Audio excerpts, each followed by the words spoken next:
ಆಗೋದಿಲ್ವಾ ಅಂತ ಅವ್ರ ಪ್ರಶ್ನೆಯನ್ನ ಕೇಳಿದ್ದಕ್ಕೆ ಈಗ ಅದಕ್ಕೆ ಉತ್ತರವನ್ನ ಕೊಡ್ತಾ ಇದ್ದಾರೆ ಎಜಿ. ಸೊ ಈ ವಿಚಾರವಾಗಿ ಹಿಜಾಬ್ ವಿವಾದ ಸ್ಟಾರ್ಟ್ ಆಯ್ತಲ್ಲ, ಅವಾಗಿಂದಲೂ ಕೂಡ ಚರ್ಚೆಗಳಾಗ್ತಾ ಇತ್ತು.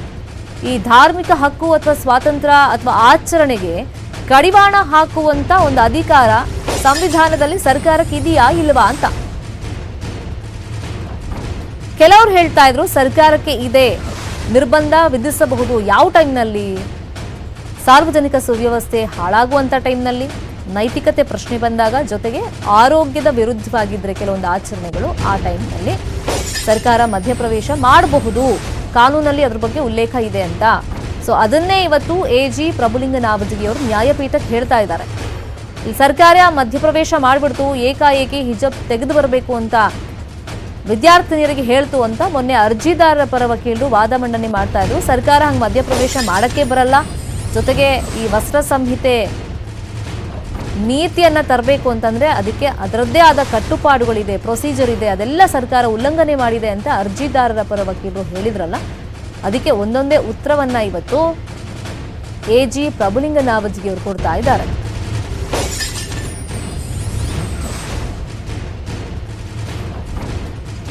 ಈಗ ನಾಸ್ತಿಕರ ಬಗ್ಗೆ ಉಲ್ಲೇಖಿಸಿ ವಾದ ಮಂಡನೆಯನ್ನ ಮಾಡ್ತಾ ಇದ್ದಾರೆ ಎಜಿ ಪ್ರಭುಲಿಂಗ ನಾವಜಿಗಿಯವರು. ಈಗ ಆತ್ಮಸಾಕ್ಷಿ ಹಕ್ಕು ಅನ್ನೋದು ವ್ಯಕ್ತಿಯ ಮಾನಸಿಕ ಅಭಿಪ್ರಾಯದ ಮೇಲೆ ಅದು ನಿರ್ಧಾರ ಆಗುತ್ತೆ. ಇವ್ರು ಕೇಳ್ತಿರೋದೇನು, ನಮ್ ಧಾರ್ಮಿಕ ಹಕ್ಕು ಸ್ವಾತಂತ್ರ್ಯ ಅಂತ ಕೇಳ್ತಾ ಇದ್ದಾರೆ. ಇವರೊಂದು ಎಕ್ಸಾಂಪಲ್ ಕೊಡ್ತಾ ಇದ್ದಾರೆ. ಆತ್ಮಸಾಕ್ಷಿಯ ಹಕ್ಕು ಅನ್ನೋದು ವ್ಯಕ್ತಿಯ ಮಾನಸಿಕ ಅಭಿಪ್ರಾಯದ ಮೇಲೆ ನಿರ್ಧಾರ ಆಗುತ್ತೆ. ಪ್ರತಿಯೊಬ್ಬರಿಗೂ ಅವ್ರದೇ ಆದ ಒಂದು ಆತ್ಮಸಾಕ್ಷಿ ಇರುತ್ತೆ. ಸರಿ ತಪ್ಪುಗಳು ಅಂದ್ರೆ ಅವರ ಜೀವನದಲ್ಲಿ ಏನಾಗಿದೆ ಅದವರ ಮಾನಸಿಕ ಅಭಿಪ್ರಾಯದ ಮೇಲೆ ನಿರ್ಧಾರ ಆಗುತ್ತೆ. ಆತ್ಮಸಾಕ್ಷಿ ಬಗ್ಗೆ ಬೇರೆಯವ್ರು ಹೇಳಿದ ತಕ್ಷಣ ಅಥವಾ ನೀವೇನ್ ಸರಿ ತಪ್ಪು ಮಾಡಿದಿರಾ ಅದು ಪ್ರತಿಯೊಬ್ಬ ವ್ಯಕ್ತಿಗೆ ಸ್ವತಃ ಗೊತ್ತಿರುತ್ತೆ ವಿನಃ ಬೇರೆಯವ್ರೇನು ಅದನ್ನ ಹೇಳಬೇಕಾಗಿಲ್ಲ. ಸೊ ಮಾನಸಿಕ ಅಭಿಪ್ರಾಯದ ಮೇಲೆ ಅವೆಲ್ಲವೂ ನಿರ್ಧಾರ ಆಗಿರುತ್ತೆ. ದೇವದತ್ ಕಾಮತ್ ಅಂದ್ರೆ ಅರ್ಜಿದಾರರ ಪರ ವಕೀಲರು ದೇವದತ್ ಕಾಮತ್ ವಾದ ಮಂಡನೆಯನ್ನು ಸುದೀರ್ಘವಾಗಿ ಮಾಡಿದ್ರಲ್ಲ, ಅವ್ರು ಕೇಳಿದಂತ ಕೆಲವೊಂದು ಪ್ರಶ್ನೆಗಳಿಗೆ, ವಾದಕ್ಕೆ ಪ್ರತಿವಾದವನ್ನ ಇವತ್ತು ಮಂಡನೆ ಮಾಡ್ತಾ ಇದ್ದಾರೆ ಎಜಿ ಪ್ರಭುಲಿಂಗ ನಾವಜಿಗಿ ಅವರು.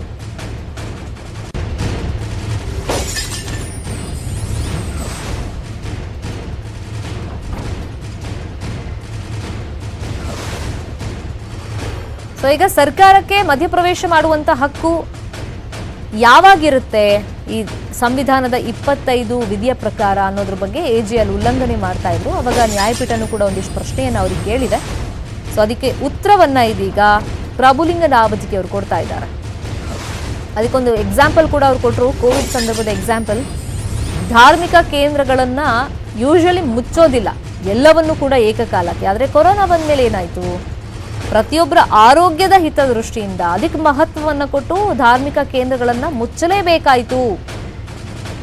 ಅವಾಗ ಇದು ಧಾರ್ಮಿಕ ವಿರೋಧಿ ಧೋರಣೆ ಅಥವಾ ನಮ್ಮ ಧಾರ್ಮಿಕ ಹಕ್ಕು ಸ್ವಾತಂತ್ರ್ಯಕ್ಕೆ ಸರ್ಕಾರ ಅಡ್ಡಿ ಬಂತು ಹಂಗೆ ಹೇಳಕ್ಕಾಗಲ್ಲ. ಯಾಕಂದ್ರೆ ಆರೋಗ್ಯದ ಹಿತದೃಷ್ಟಿಯಿಂದ ಸರ್ಕಾರ ಮಧ್ಯಪ್ರವೇಶ ಮಾಡಿದ್ದು, ಧಾರ್ಮಿಕ ಕೇಂದ್ರಗಳನ್ನು ಮುಚ್ಚಿದ್ದು. ಅಂತಹ ಪರಿಸ್ಥಿತಿಗಳಲ್ಲಿ ಸರ್ಕಾರ ಮಧ್ಯಪ್ರವೇಶ ಮಾಡಬಹುದು, ನಿರ್ಬಂಧಗಳನ್ನು ವಿಧಿಸಬಹುದು ಅಂತ ಎಜಿ ಪ್ರಭುಲಿಂಗ ನಾವಜಿಗಿ ಅವರು ಎಕ್ಸಾಂಪಲ್ ಅನ್ನು ಕೊಟ್ಟರು. ಜೊತೆಗೆ ಸಂವಿಧಾನದಲ್ಲಿ ಆ ಬಗ್ಗೆ ಉಲ್ಲೇಖ ಎಲ್ಲಿದೆ ಅದನ್ನು ಕೂಡ ಅವರು ಪರ್ಟಿಕ್ಯುಲರ್ ಆಗಿ ಹೇಳಿದ್ದಾರೆ ನ್ಯಾಯಮೂರ್ತಿಗಳು ಪ್ರಶ್ನೆ ಮಾಡಿದಂತ ಟೈಮ್ನಲ್ಲಿ. ಇಷ್ಟೆಲ್ಲ ಪ್ರತಿವಾದ ಜೋರಾಗಿ ನಡೀತಿರುವಂತ ಟೈಮ್ನಲ್ಲಿ ಕೃಷ್ಣ ದೀಕ್ಷಿತ್ ಅವರು ಒಂದು ಶ್ಲೋಕವನ್ನು ಕೂಡ ಹೇಳಿದ್ದಾರೆ ನ್ಯಾಯಮೂರ್ತಿಗಳು ನ್ಯಾಯಪೀಠದಲ್ಲಿ ಅಂತ ಗೊತ್ತಾಗಿದೆ. ಈಗ ಆತ್ಮಸಾಕ್ಷಿ ಅನ್ನೋದು ಮಾನಸಿಕ ಅಭಿಪ್ರಾಯ, ನಂಬಿಕೆಗಳೇ ಬೇರೆ ಆಗುತ್ತೆ, ಆಚರಣೆ ಬೇರೆ ಆಗುತ್ತೆ. ಈಗ ದೇವರನ್ನ ನಂಬೋದು ಬೇರೆ, ಆ ಆಚರಣೆಗಳು ಬೇರೆ ಇರುತ್ತೆ. ಅದು ಎಲ್ಲಿ ಮಾಡಬೇಕು, ಯಾವಾಗ ಮಾಡಬೇಕು. ಸೊ ಈ ಪ್ರಶ್ನೆನೂ ಕೂಡ ಈ ಒಂದು ಸಂಘರ್ಷ ಎದ್ದ ಮೇಲೆ, ಹಿಜಾಬ್ ವಿವಾದ ಎದ್ದ ಮೇಲೆ ಪ್ರತಿಯೊಬ್ಬರಿಗೂ ಕಾಡ್ತಾ ಇದೆ. ನಮ್ಮ ಧಾರ್ಮಿಕ ಹಕ್ಕು ಸ್ವಾತಂತ್ರ್ಯ ಅಥವಾ ಆಚರಣೆಗಳನ್ನ ನಾವು ಎಲ್ಲೆಲ್ಲಿ ಮಾಡಬೇಕು. ಸೊ ಇಲ್ಲಿ ಆತ್ಮಸಾಕ್ಷಿ ಬಗ್ಗೆ ಹೇಳುವಾಗ ಎಜಿ ಒಂದು ಮಾತು ಹೇಳ್ತಾರೆ. ಆತ್ಮಸಾಕ್ಷಿ ಹಕ್ಕು ಅನ್ನೋದು ವ್ಯಕ್ತಿಯ ಮಾನಸಿಕ ಅಭಿಪ್ರಾಯದ ಮೇಲೆ ಅದು ನಿರ್ಧಾರ ಆಗಿರುತ್ತೆ. ಆತ್ಮಸಾಕ್ಷಿ ಅನ್ನೋದು ಮಾನಸಿಕ ಅಭಿಪ್ರಾಯ ಆದ್ಮೇಲೆ ನಂಬಿಕೆಗಳೇ ಬೇರೆ ಆಗುತ್ತೆ, ಆಚರಣೆಗಳೇ ಬೇರೆ ಆಗುತ್ತೆ ಅಂತ ಹೇಳಿ ಪ್ರಭುಲಿಂಗ ನಾವದಗಿ ಅವರು ನ್ಯಾಯಪೀಠಕ್ಕೆ ಹೇಳ್ತಾ ಇದ್ದಾರೆ. ಇಲ್ಲಿ ಅರ್ಜಿದಾರರು ಕೇಳಿದ್ದೇನು, ಹಿಜಾಬ್ ಹಾಕೊಂಡು ಬರೋದು ನಮ್ಮ ಧಾರ್ಮಿಕ ಹಕ್ಕು, ನಮ್ಮ ಸ್ವಾತಂತ್ರ್ಯ, ಜೊತೆಗೆ ಆ ಆಚರಣೆಗೆ ಅವಕಾಶ ಮಾಡಿಕೊಡ್ಬೇಕು ಅಂತ ಹೇಳಿ. ಇಲ್ಲಿ ನಂಬಿಕೆನೇ ಬೇರೆ ಆಗುತ್ತೆ, ಆಚರಣೆಗಳು ಬೇರೆ ಆಗುತ್ತೆ ಅಂತ ಹೇಳಿ ಎಜಿ ಪ್ರಭುಲಿಂಗ ನಾವದಗಿ ಅವರು ನ್ಯಾಯಪೀಠಕ್ಕೆ ಹೇಳ್ತಾ ಇದ್ದಾರೆ. ಸ್ವತಂತ್ರ ಇದೆ ಅಂತ ಸಂವಿಧಾನಬದ್ಧ ಹಕ್ಕು ಅಂತ ಹೇಳಕ್ ಅದನ್ನ ಆಗಲ್ಲ. ಯಾಕಂದ್ರೆ ವಾದ ಮಂಡನೆ ಮಾಡುವಂತ ಟೈಮ್ನಲ್ಲಿ ದೇವದತ್ ಕಾಮತ್ ಅವರು ರುದ್ರಾಕ್ಷಿ ನಾಮದ ಬಗ್ಗೆ ಎಲ್ಲ ಉಲ್ಲೇಖ ಮಾಡಿದ್ರು. ಆದ್ರೆ ಅದು ಸಂವಿಧಾನದಲ್ಲಿ ನೀಡಿರುವಂತ ಸ್ವಾತಂತ್ರ್ಯ ಅಷ್ಟೇ.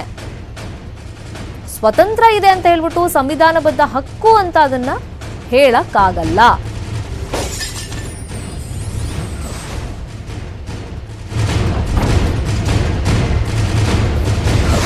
ಇಲ್ಲಿ ನಂಬಿಕೆ ಅನ್ನೋದು ಬೇರೆ, ಆಚರಣೆಗಳು ಬೇರೆ ಆಗುತ್ತೆ. ಸೊ ಇದನ್ನ ಪ್ರಭುಲಿಂಗ ನಾವದಗಿ ಅವರು ಹೇಳ್ತಾ ಇದ್ದಾರೆ. ಮತ್ತೆ ಅರ್ಜಿದಾರ ಪರ ವಕೀಲರು ಹಿಂದೆ ವಾದ ಮಂಡನೆ ಮಾಡುವಂತ ಟೈಮ್ನಲ್ಲಿ ಈ ರುದ್ರಾಕ್ಷಿ ಬಗ್ಗೆ, ನಾಮ ಧಾರಣೆ ಮಾಡೋ ಬಗ್ಗೆ, ಇದ್ರ ಬಗ್ಗೆ ಎಲ್ಲ ಪ್ರಸ್ತಾಪ ಮಾಡಿದ್ರು. ಸೊ ಅದಕ್ಕೆ ಇವ್ರು ಹೇಳಿರೋದು, ಒಂದು ಸ್ವಾತಂತ್ರ್ಯ, ಒಂದು ಧಾರ್ಮಿಕ ಸ್ವಾತಂತ್ರ್ಯ ಅಂತ ಕೊಟ್ಟ ಮೇಲೆ ಸೊ ಆ ಸ್ವಾತಂತ್ರ್ಯ ಬೇರೆ ಆಗುತ್ತೆ, ಆಚರಣೆಗಳು ಬೇರೆ ಇದೆ, ನಂಬಿಕೆ ಬೇರೆ, ಆಚರಣೆಗಳೇ ಬೇರೆ ಬೇರೆ, ಅದಕ್ಕೆ ಡಿಫ್ರೆನ್ಸ್ ಇದೆ ಅಂತ ಪ್ರಭುಲಿಂಗ ನಾವದಗಿ ಅವರು ಹೇಳಿದ್ದಾರೆ. ಈ ಸಂದರ್ಭದಲ್ಲಿ ಶ್ಲೋಕವನ್ನ ಹೇಳೋ ಮೂಲಕ ಆತ್ಮಸಾಕ್ಷಿ ಪಾಠವನ್ನ ನ್ಯಾಯಪೀಠ ಮಾಡಿದೆ. ಎಜಿ ಅವರು ತಮ್ಮ ಪ್ರತಿವಾದ ಮಂಡನೆ ಮಾಡುವಂತ ಟೈಮ್ನಲ್ಲಿ. ಇನ್ನು ಆತ್ಮಸಾಕ್ಷಿ ಅನ್ನೋದು ಅವರವರ ಮಾನಸಿಕ ಅಭಿಪ್ರಾಯ, ಅವರವ್ರಿಗೆ ಬಿಟ್ಟಿದ್ದು. ನಂಬಿಕೆ ಬೇರೆ, ಆಚರಣೆಗಳು ಬೇರೆ ಅಂತ ಪ್ರಭುಲಿಂಗ ನಾವದಗಿ ಅವರು ಹೇಳಿದ್ದಾರೆ.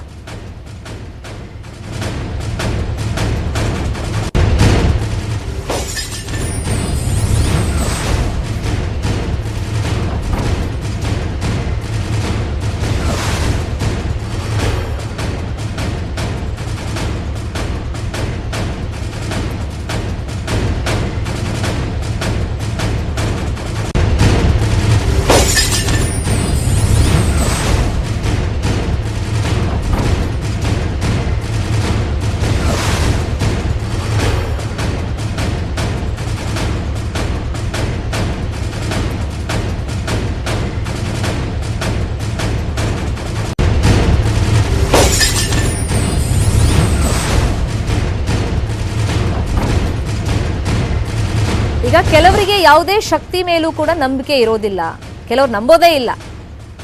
ಅವರು ಮಾನಸಿಕ ಅಭಿಪ್ರಾಯದಲ್ಲಿ ಆತ್ಮಸಾಕ್ಷಿ ಹಕ್ಕನ್ನ ಹೊಂದಿರ್ತಾರೆ. ಈ ಆತ್ಮಸಾಕ್ಷಿ ಹಕ್ಕು ಅನ್ನೋದು ಪ್ರತಿಯೊಬ್ಬ ವ್ಯಕ್ತಿಯ ಮಾನಸಿಕ ಅಭಿಪ್ರಾಯದ ಮೇಲೆ ನಿರ್ಧಾರ ಆಗುತ್ತೆ. ಈಗ ನಂಬಿಕೆನೇ ಬೇರೆ, ಆಚರಣೆಗಳೇ ಬೇರೆ. ಈ ಸಂದರ್ಭದಲ್ಲಿ ಇಸ್ಲಾಂ, ಜೈನ, ಬುದ್ಧ ಧರ್ಮಗಳ ಬಗ್ಗೆನೂ ಕೂಡ ಪ್ರಭುಲಿಂಗ ನಾವದಗಿ ಅವರು ಉಲ್ಲೇಖ ಮಾಡಿದ್ರು. ಈ ಕೆಲವರಿಗೆ ಯಾವುದೇ ಶಕ್ತಿ ಮೇಲೂ ಕೂಡ ನಂಬಿಕೆ ಇರೋದಿಲ್ಲ, ಅವ್ರು ನಂಬೋದಿಲ್ಲ.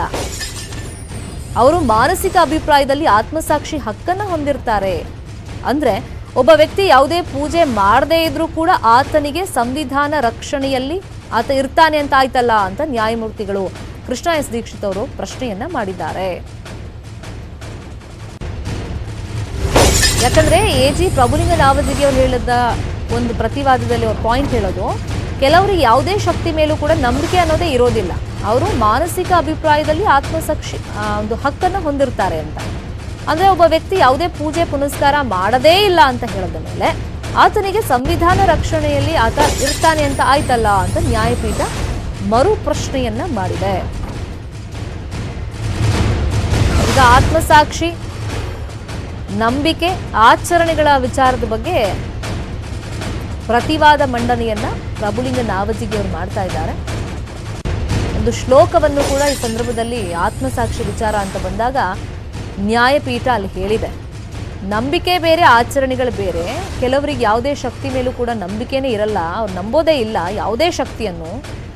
ಅವ್ರ ಮಾನಸಿಕ ಅಭಿಪ್ರಾಯದಲ್ಲಿ ಆತ್ಮಸಾಕ್ಷಿ ಹಕ್ಕನ್ನು ಹೊಂದಿರ್ತಾರೆ, ಅವ್ರು ನಂಬಲಿ ಬಿಡ್ಲಿ. ಆದ್ರೆ ಮಾನಸಿಕ ಅಭಿಪ್ರಾಯದಲ್ಲಿ ಅವರಿಗೊಂದು ಆತ್ಮಸಾಕ್ಷಿ ಹಕ್ಕು ಅಂತಿರುತ್ತೆ. ಆತ್ಮಸಾಕ್ಷಿ ಅನ್ನೋದು ಪ್ರತಿಯೊಬ್ಬರಿಗೂ ಕೂಡ ಇದ್ದೇ ಇರುತ್ತೆ. ಅಂತ ಹೇಳಿದಾಗ ನ್ಯಾಯಪೀಠ ಒಂದು ಪ್ರಶ್ನೆಯನ್ನ ಎಜಿಗೆ ಮಾಡಿರೋದು, ಒಬ್ಬ ವ್ಯಕ್ತಿ ಯಾವುದೇ ಪೂಜೆ ಮಾಡದೇ ಇದ್ರೂ ಕೂಡ ಆತನಿಗೆ ಸಂವಿಧಾನ ರಕ್ಷಣೆಯಲ್ಲಿ ಆತ ಇರ್ತಾನೆ ಅಂತ ಆಯ್ತಲ್ಲ ಅಂತ ನ್ಯಾಯಪೀಠ ಪ್ರಶ್ನೆ ಮಾಡಿದೆ. ಸೊ ಇಲ್ಲಿ ಕೆಲವರು ಆಚರಣೆ ಮಾಡ್ತಾರೆ, ಇನ್ನು ಕೆಲವರು ಮಾಡಲ್ಲ. ಈಗ ಸೋಮವಾರಕ್ಕೆ ಹಿಜಾಬ್ ಕೇಸ್ ವಿಚಾರಣೆ ಮುಂದೂಡಿಕೆ ಆಗಿದೆ. ಇದು ಲೇಟೆಸ್ಟ್ ಅಪ್ಡೇಟ್. ಸರ್ಕಾರದ ಪರ ವಾದವನ್ನ ಮಂಡಿಸ್ತಾ ಇದ್ರು ಎಜಿ ಪ್ರಭುಲಿಂಗ ನಾವದಗಿ ಅವರು. ಸುದೀರ್ಘವಾಗಿ ವಾದ ಮಂಡನೆಯನ್ನ ಮಾಡ್ತಾ ಇದ್ರು. ಸೋಮವಾರ ಮಧ್ಯಾಹ್ನ 2:30ಕ್ಕೆ ಹೈಕೋರ್ಟ್ನಲ್ಲಿ ಹಿಜಾಬ್ ಕುರಿತಂತೆ ಅರ್ಜಿ ವಿಚಾರಣೆ ಮತ್ತೆ ನಡೆಯುತ್ತೆ.